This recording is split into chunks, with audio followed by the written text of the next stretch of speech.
Hello,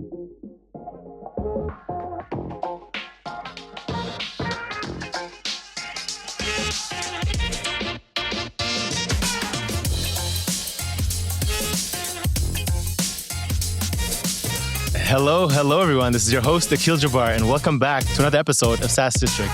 In today's episode, we'll be talking about scaling employees from number 2 to 140 people and all the lessons in between. Today, we have our guest, Krzysztof Szymko, joining us. Chris Szymko is the founder of Enterploy, which is a recruitment and talent partner that helps SaaS companies across both the US and Europe build and scale teams in Poland. He holds more than a decade of recruitment experience in the SaaS sector, where with Enterploy, he connects growing businesses with top talent. He helps companies access the expertise they need to scale efficiently.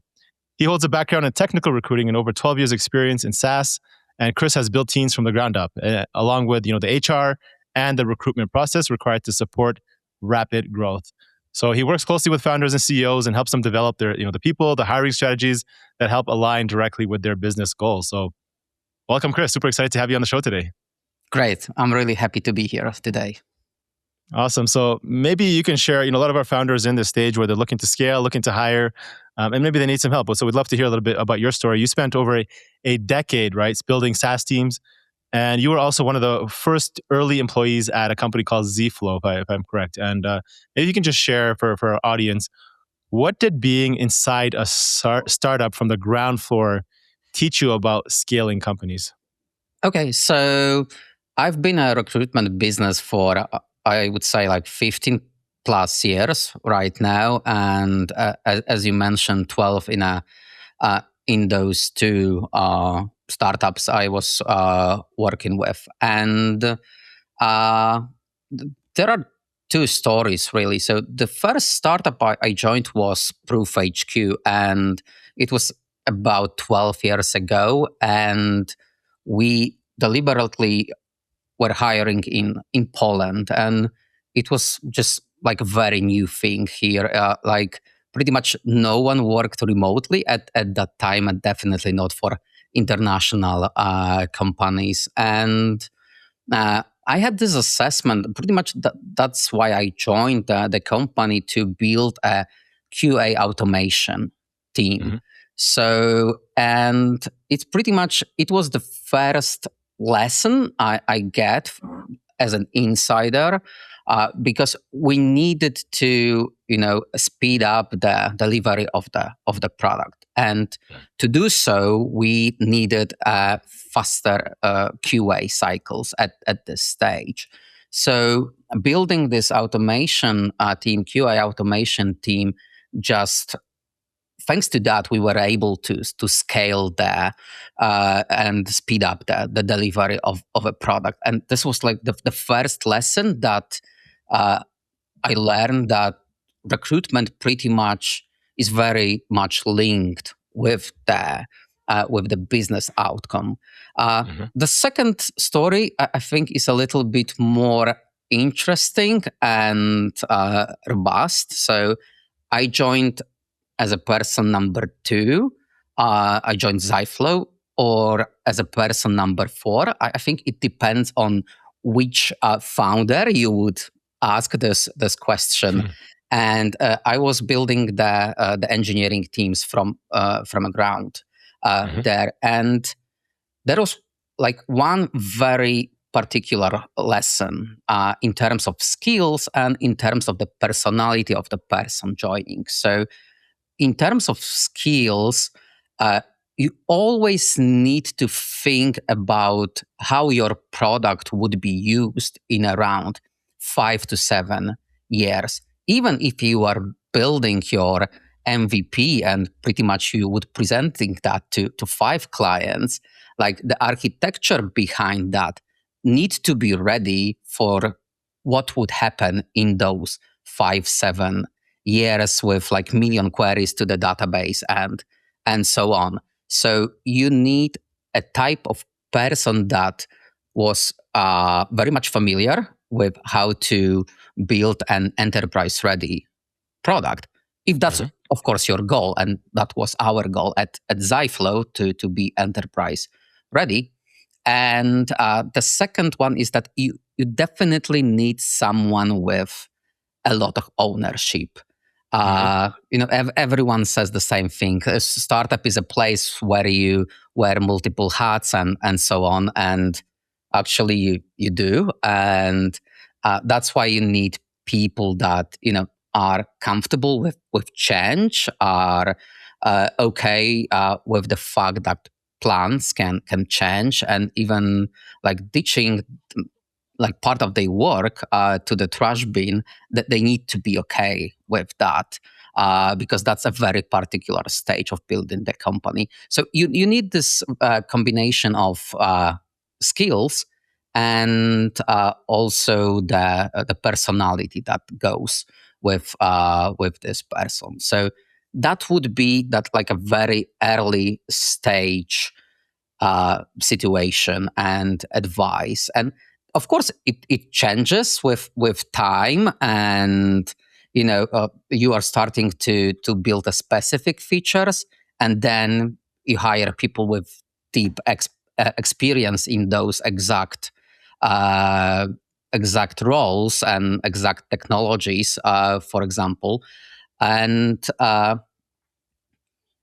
yeah, so that's very important on a later stages, and then usually after the MVP is ready and the product has been tested by the market, and there is a financial round coming in, and then like everything changes really. So you start scaling, and usual in our case it was scaling really fast. So we grew a recruitment team to 5 people, like including me, and we were taking care of hiring and culture, and we got to about 140 people very quickly. And like everyone felt this rush, like it's a right moment to build, to grow. And it's a great excitement feeling, right? Yeah. In the startup world, yeah.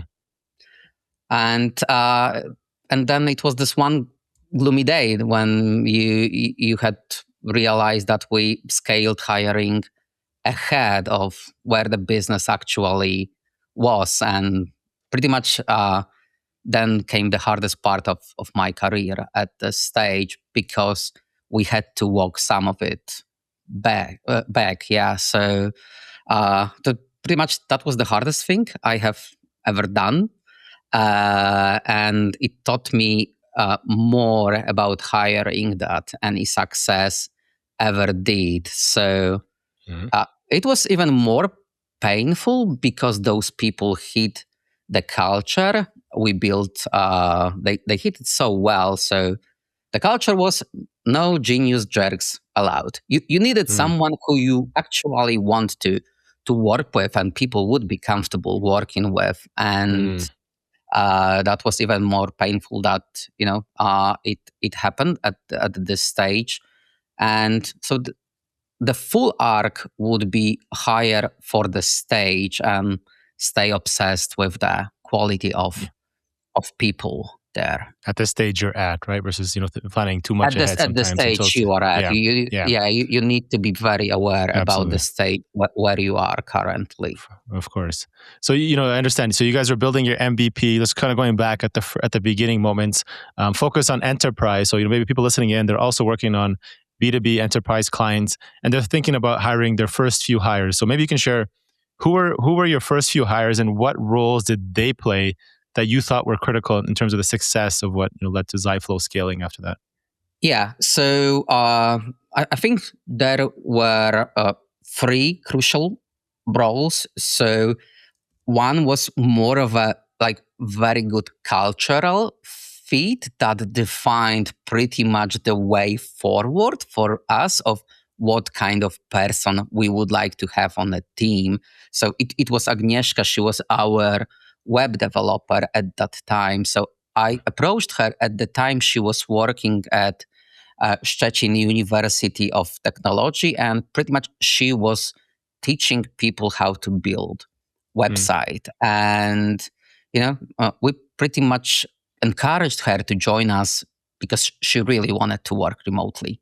And she loves to travel, and that would give her the freedom to do that. And that was a big leap of faith, of course, for her. And she has been in Ziflow for last 10 years, so she's still there. And that was that is very impressive. But Agnieszka pretty much defined the cultural scheme that we want to follow of that kind of people. The second one was Pavel. He was a senior front-end developer at that time, but working with like enterprises, really, an architecture and software for enterprises. And he left this good corporate job to take as well leap of faith and start building something new together. And he pretty much like grew very rapidly. He's also still there, so it's another person, and he's a front-end lead right now, and pretty much one of the principal engineers making the most important decisions in terms of tech. And there was a third person, Szymon, and he was a backend engineer. So he was the one on the backend side to build the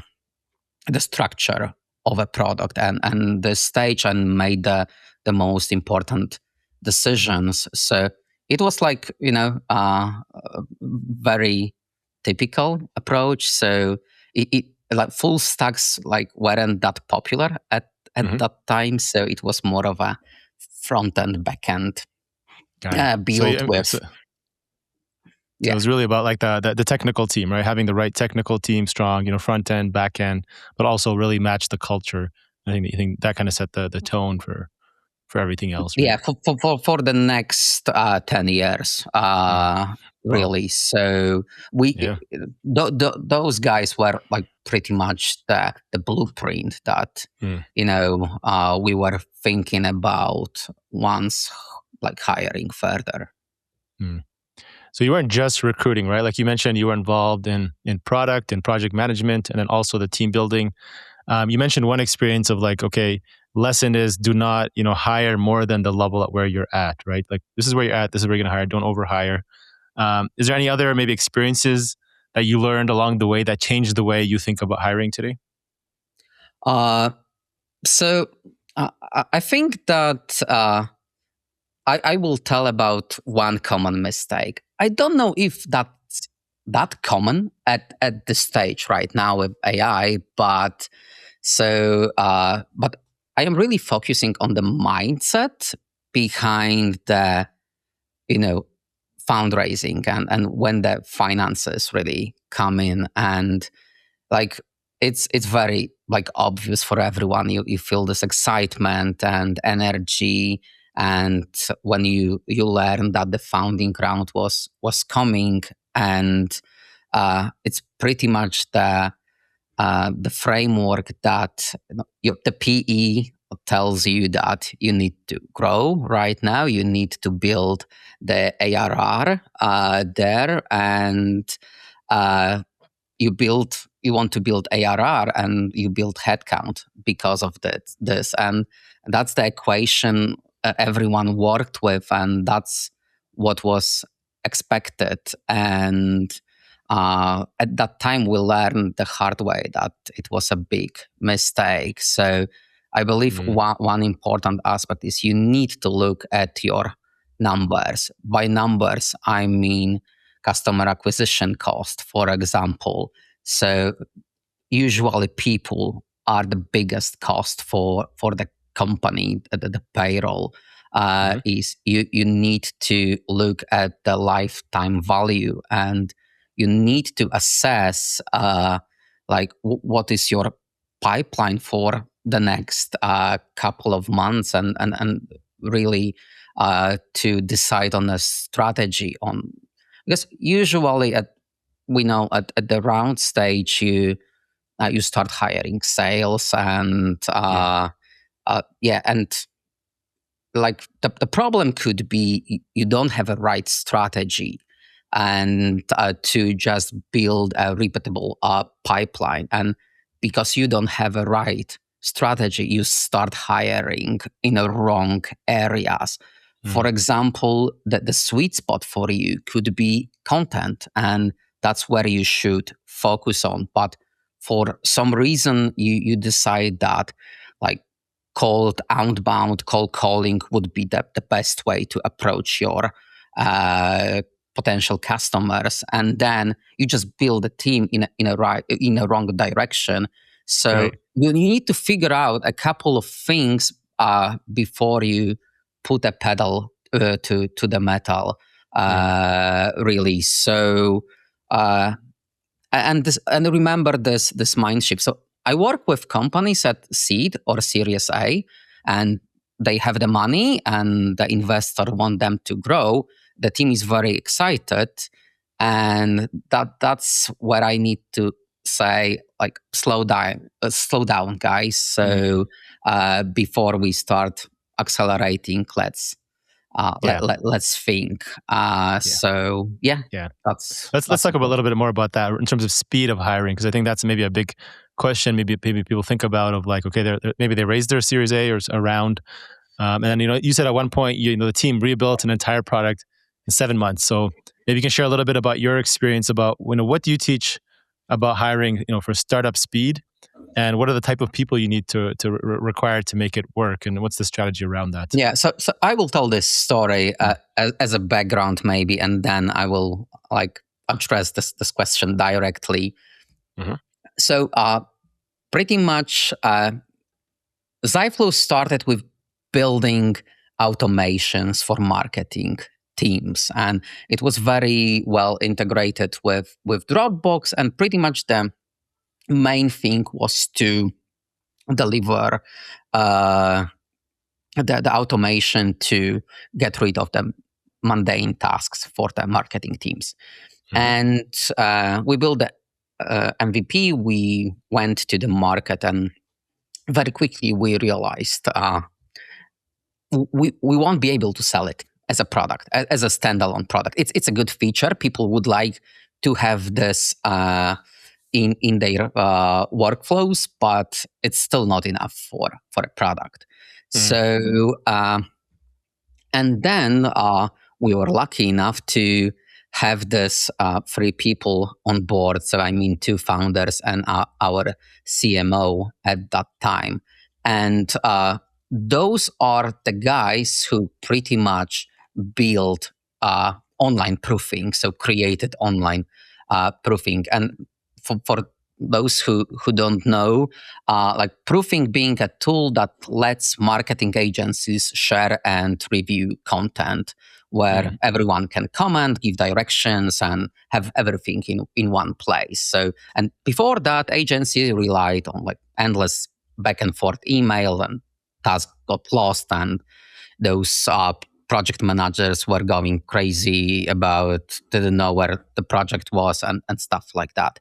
So the idea was to let's take this automation that we built already, and let's add this online proofing component to that. And thanks to that, we can create one product that will deliver much more value. And the idea was to build it in 7 months.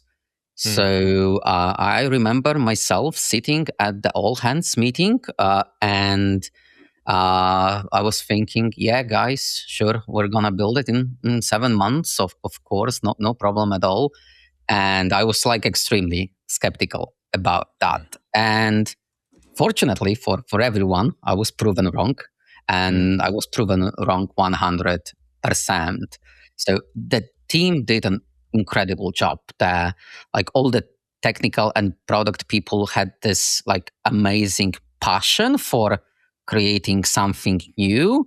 They really want to deliver real like benefits for customer, and this energy was inspiring. And what it like taught me was that I I saw how quickly a startup can move, how fast decisions get made when the leadership is focused on a target and they are steering the ship directly at it, and everyone is on board. So as far as I remember, it was done in 6 months, and I'm very glad I was proven wrong. But that's when I learned about the power of motivation, shared goal, and people with great sense of urgency and ownership. What was really important. So ownership was always very important aspect for us. So I'm telling that to all my clients. You don't hire people to tell them what to do, at least not senior people. You hire them to tell you what to Exactly. do, and you need to give them space. So Exactly. I think micromanagement is one of the Yeah. biggest diseases of management currently. So that's what I was always advocating against. So how are you assessing for that? I mean, you help SaaS companies, build teams in Poland, right? So one thing that maybe comes to mind is, okay, how do you look for, you said ownership and urgency, right? Like, how do you assess for that in early stages? I mean, and you have to see, maybe test them and see how they work to see if they take that ownership, right? It's kind of hard to maybe Yeah. assess during interviews, right? So usually you need to ask the right questions, and by right questions, you need to focus on their previous experiences and on a very particular event. So you ask them to, tell you about a story where they needed to do something, and based on the story, you can pretty much assess what was their approach, how serious they were about it, how passionately they can tell about this story. So you need to refer to the previous experiences. I think for an experienced recruiter, you could tell it just talking to someone. You can get the sense and the feeling of that, but it's mostly based on the questions. So that's the approach. Nice. So, can you share a little bit more? So after raising a Series A, company grew. You said rapidly, 140 people. Other than hiring too quickly, is there any other big hiring mistakes that you said you've made during this growth phase that you've learned and now adopt and include in your process as well of helping SaaS founders so they can avoid making those mistakes, right? Which is the most important part because it's expensive, right? Yeah, it's very expensive.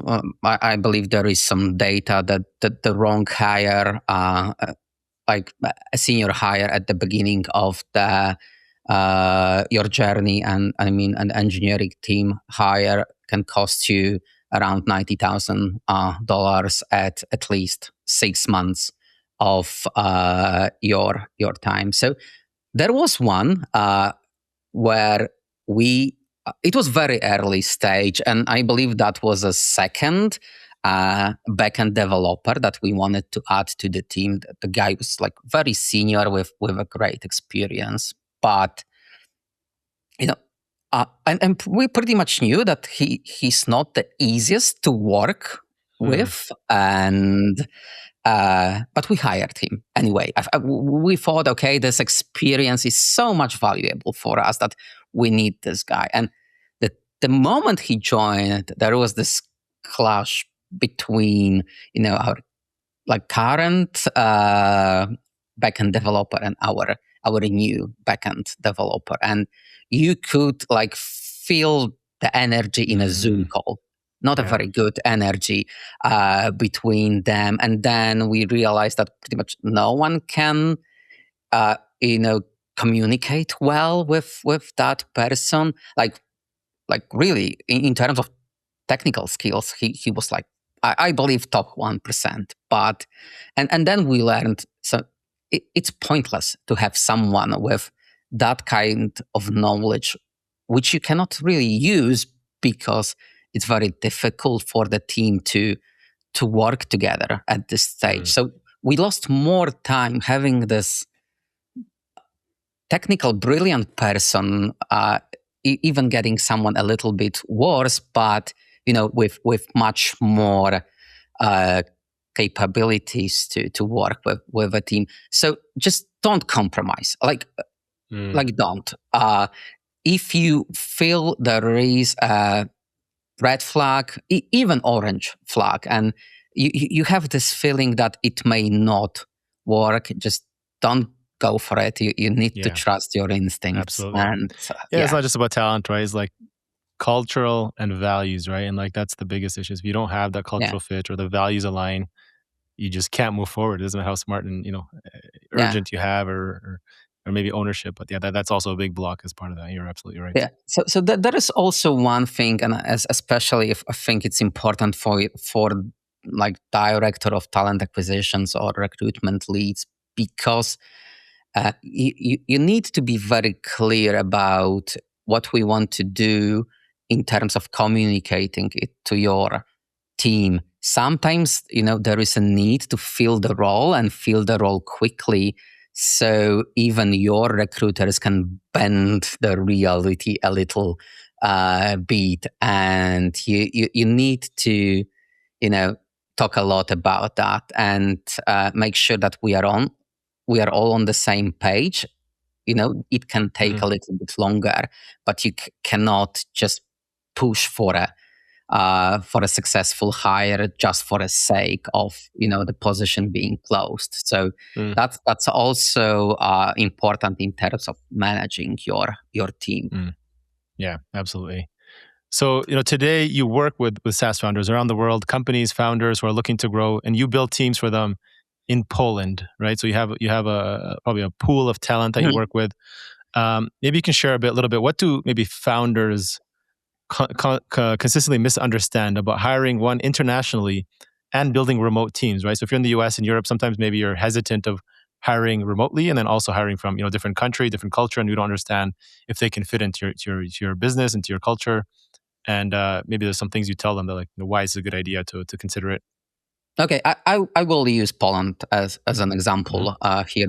That's why I work with Polish talent really, and I think the biggest misunderstanding is treating this offshoring as a cost cutting move. Yes, the savings are real. So for example, for like technical roles, you can expect 40 to 50% less comparing to the fully loaded US engineer, but you can get amazing skills here. For example, those hacker rank ratings. So Polish developers are in the number 3. Like all over the world, they are number 1 in Java. They are top 2 in algorithms and Python. So you get like amazing skills here, which are cheaper as well, which is a great benefit. It can really prolong your runway for a couple of months. And in terms of Poland, you have a very similar working culture to US. So people are really hardworking and they want to take ownership. They want to deliver something innovative, and they understand that it takes hard work to deliver good results. And this alignment is like very important because you can communicate in the same language in terms of what you want people to deliver. The third one would be English, and I think that's something that is extremely important. Like for senior hires in Poland, they usually speak like C1 English, and that's important for one very important thing. So you want a sparring partner. As a tech lead, you want a sparring partner. So you need someone who can communicate like in a flexible way and really, provide their point. And, Polish people grumble a bit. Some would say a lot. And that's a good quality, really, because they can look at what you are proposing in a very thorough way, if you will, and then you have a really good uh, discussion about that. And there is another one, for example, in Poland. A lot of teams, they do, like, a lot of senior engineers, they work on B2B contracts, and so that's important from a one perspective, that you don't need entity here in Poland. So pretty much the only thing you need to do monthly is to pay the invoices they would send you. So you don't pay taxes from it, or you don't pay social security, and that's very important. You have like EU protection in terms of like intellectual property. I mean, the laws around it. So I think to hire right, you need a partner on the ground that can explain you the environment. I remember at our Ziflow times, we were looking to hire in Latin America, and we always were looking for a partner on the ground to do that. We decided, let's keep it in Poland. We are very happy with the team. We know how it works here, and that's where we ended up. But I would say you definitely need a partner on the ground. 100%. Yeah, I mean, we've hired talent from India to Argentina to Mexico to Brazil, US obviously, and Europe. And yeah, every country has its culture, its way of working, the way of people understanding how business works, how to operate. So having somebody on the ground who can just manage that and communicate that clearly and just hold it together is extremely important. So I agree. Yeah. So Chris, last question before we jump into the rapid fire questions. Maybe say as a founder who's listening in, they've just raised their seed round, their Series A round. They need to hire quickly. What's maybe a hiring advice you wish someone had given you when you were employee number 2 at Ziflow, and you go back and tell them today? Okay, so I know, like, everyone tells that speed is the most important, but really speed of hiring is not a goal. It's about the right people for the right stage, and you need to be really aware of what you want to achieve and who would deliver those results. It's not about hiring quickly, and you need to hire for the stage, not the title. So especially in those startup areas, like, the titles don't matter. So they are only just 2 requirements. They need to do the job, they can do the job, and build the architecture for the next several years. But at the same time, they need to be a startup fit. And that's also, it's quite unique, but definitely you can find people like that. And then, like, really hiring for culture. So that's also very important. And whenever you have this urge to, like, really build the team quickly and just add people, like, person after person, just imagine having to lay them off because the numbers didn't hold at that point. It really gives you a different perspective. So hire, like, watch the results, then hire again and watch the results. It can definitely, this adding headcount in a stable way,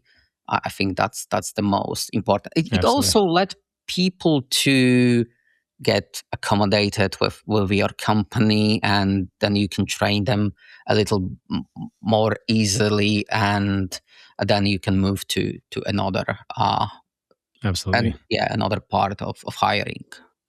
Also, I mean, you also have the pressure, right? You have all this money in this bank account. You have VCs maybe breathing down your neck to, like, okay, we got to move now, move results. But I think, it's maybe able to, like, slow down and just not let that affect you, right? And just hire more smartly than letting the pressure get to you. Yeah, exactly. Yeah, exactly. Love it. Love it. Yeah, great advice, Chris. So let's shift gears. Let's move to the rapid fire questions. You ready for that? I don't know. Let's see. Let's do it. All right, Chris. What's one activity you enjoy outside of work that gets you into a flow state? Oh, powerlifting. Definitely. Powerlifting. Love it. Powerlifting. I've been doing powerlifting for a couple of years right now, and that's that the biggest kick you can get is like carrying a heavy weight. So yeah, feeling strong, feeling powerful. Love it. Chris, what's one piece of advice you wish you had known, and if you can go back, you would tell your younger, let's say 25-year-old self? Oh, don't go to recruitment, man. So definitely. Okay. No, to be honest, I think the most important is you need to be very particular in terms of building your career.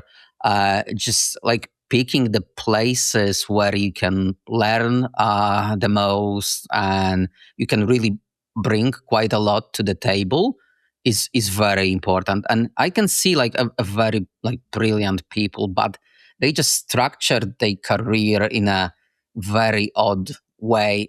Sometimes it takes just one wrong place and one wrong title, and it can all go to the drain. So you need to be very careful in terms of building your career. I think there were a couple of positions I wanted to take. Unfortunately, I didn't get them. So ultimately, I was lucky with the places I picked, and definitely, like I work with Matt and Anthony. They are both behind Proof HQ and Ziflow for a very long time, and just having someone that could mentor you and just just push you in the right direction. It's very important. I think like one of the most important things. Love it. Chris, what are some of the biggest challenges you're currently facing in order to continue to grow? Meaning, what keeps you up at night these days? Oh, so you need to learn so much in terms of this entrepreneurial journey. So you need to be all over the place. So you learn sales, you learn generating leads, like building the story, even just showing up on camera. So it's just you have this feeling that you can miss out on something if you just not keep going and keep working like steadily. So it's just like finding the right balance. So that's would be it. Love it. Who are some of the best 3 resources? These can be books, mentors, or people you follow in the space who you say have been most instrumental to your success over these last few years. Oh, so in terms of the books, there is this book which talks about the 80-20 rule. I don't remember the author. The Pareto principle, yeah. Yeah, currently, but so that was very important. I like Alex Hormozy a lot. Maybe not in terms of the grinding till you die at your desk, but definitely you can learn a lot about building companies from him. And one of the most important mentors for me was Matt, one of the founders of like both companies. And even after my time with Ziflow is over, like we talk very frequently, and the amount of knowledge he can pass to you and just bumping ideas from him is amazing. So that would be the 3. What does success mean to you today, Chris? Whether that's personally, business, financial, life, there's no right answer. So the success for me is to raising my son in a good way. And like recently he said something like, I can accomplish that because I'm trying. Like he is 3-year-old, and it that's what I always wanted to pass to him, that if you try and you try hard, you will get there. And him understanding that at being 3 years old was very important for me. So like my main focus, I know I probably should business and growth and say business growth and things like that, but just raising my son is the biggest Love it. one. It's beautiful. Yeah, family. I mean, that's your success is defined by your family and how you're passing your legacy. So amazing. Chris, this has been great. I enjoyed this podcast. Where can founders or anybody in your audience get in touch with you, learn more about you, as well as learn more about Enterploy? So website, enterploy.com, very simply, or my email address is chris@enterploy.com. So so that's the easiest way. You can always find me on LinkedIn. As well. Okay, cool. So we'll put your email, your website, as well as your LinkedIn link in our show notes. If anybody wants to reach out, make sure to reach out to Chris. So thank you so much for your time, Chris. I really appreciate you joining today. Thank you, guys. So I really enjoyed this one. Thank you. Cheers. Thank you all for watching this episode and joining SaaS District today. Don't forget to like, subscribe, and hit the bell for future episodes where we interview top leaders in the SaaS industry. If you're a SaaS company looking to grow and unlock the true value of your business, get in touch with us at Horizon Capital, and myself or one of our consultants will provide a free assessment to help you get there and hit your goals. If you have any feedback or suggestions for this podcast, please comment down below and help us improve our content for you all. Thanks again, and see you on the next one.